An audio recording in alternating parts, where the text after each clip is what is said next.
Hey y'all, welcome back to the garage, the channel, and day number 2 of our WR250 rebuild.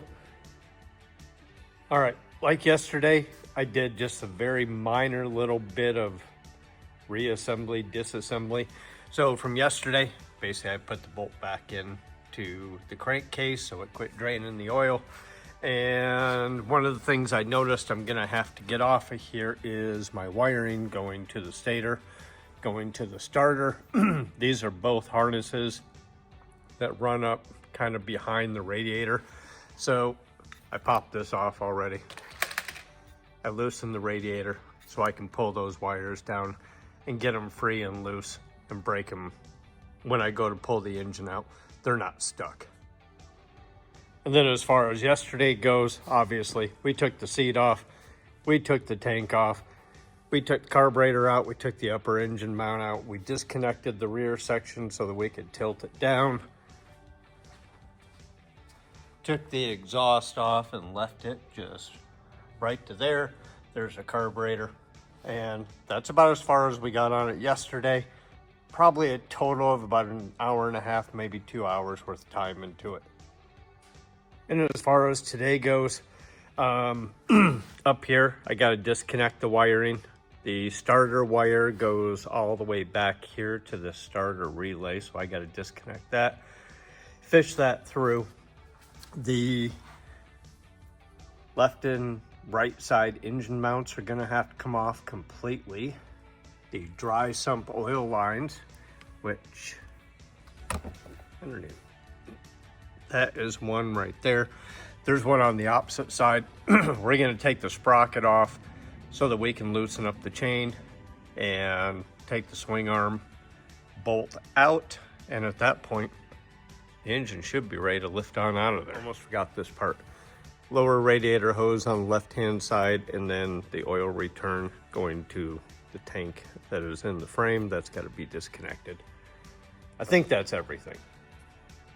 So to get started on this, I'm gonna disconnect this signal wire from the starter relay.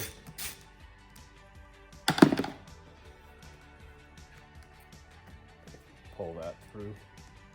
Most of the bolts, I just put them right back where they came from, so I don't have any bolts or anything to organize at the end of the day. Looks like I got a zip tie up here. I got a solution to that shit. That wire is out of there. The next one is, it's out in front. I already disconnected those. That's our stator wiring. That's out of there. All right, what's next? Probably these engine mounts. All right, engine mount.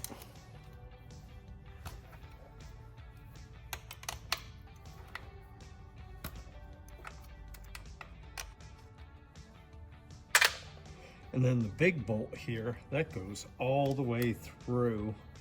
I think that's like a 14 or a 15 millimeter, but that's a nylock, so I'm gonna see if I can get to that with a ratchet from the other side and then loosen up the rest of that bracket, take it off. Same thing on the other side.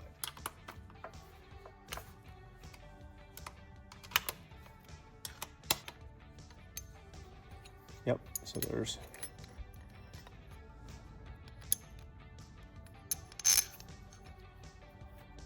both of those.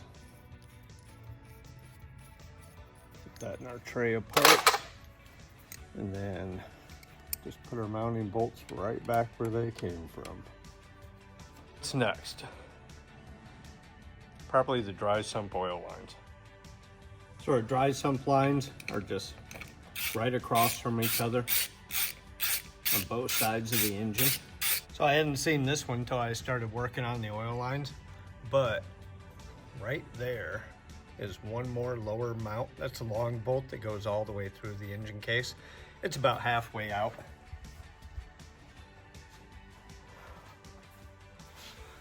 But it comes over right there, right by the oil line. I got to get that bolt out of there.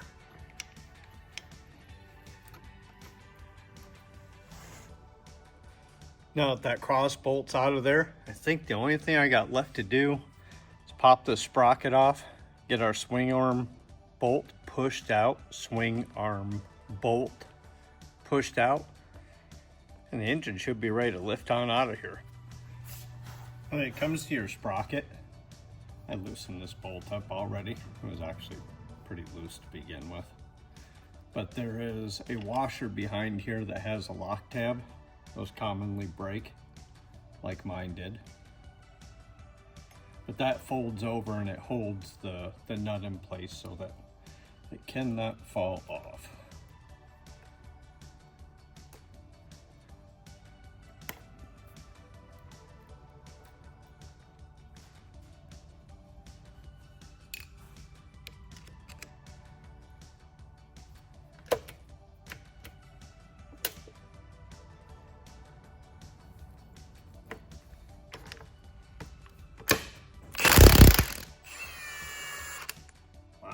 See the frame flex when I took the bolt out? Freaking whole frame flexed out this way. All right, now I'm gonna have to, I like these because these bolts are hollow. So I'm gonna stick a screwdriver in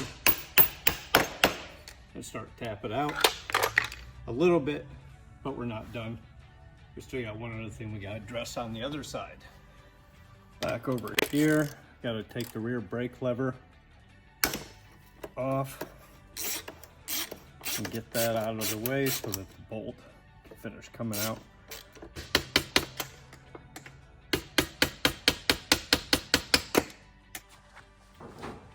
All right, I think I got the engine broke free. Not sure.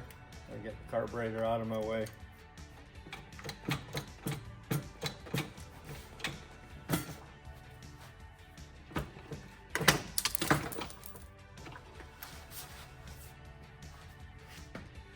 All right, so now that I got the engine out of this bike, a little more difficult than I thought. I'll tell you what, if I had to do it again, it would go pretty darn quickly. Now that I know all the things I need to loosen up. But I need to do some studying up on the upper cylinder head on this before I go ripping that all apart and get a little familiar with it, because that has got a timing chain, valves and shims and all sorts of stuff that I'm really not familiar with on these motorcycles, so I need to go read my service manual. Thanks for tuning in. Be sure to hit that like button, push that subscribe button, and we'll see y'all next time.